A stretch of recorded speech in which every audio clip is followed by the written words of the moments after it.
சிங்கம் களை இறங்கிருச்சு.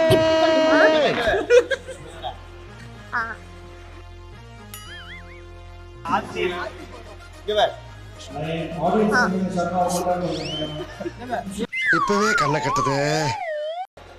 பள்ளி கட்டல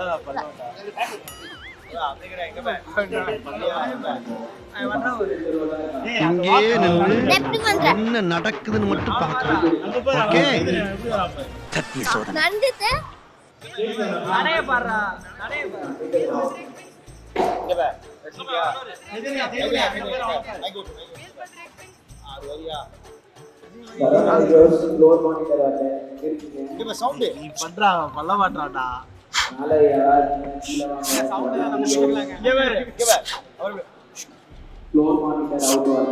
எப்படியோ இன்னைக்கு கையால் ஆக்ஷனை காட்டி நம்ம பசங்களை பூரா மாதிரி கவனிச்சிட்டோம். காலையில என்ன காட்டுறாங்க, எப்படி எல்லாம் சோதிக்கிறாங்க.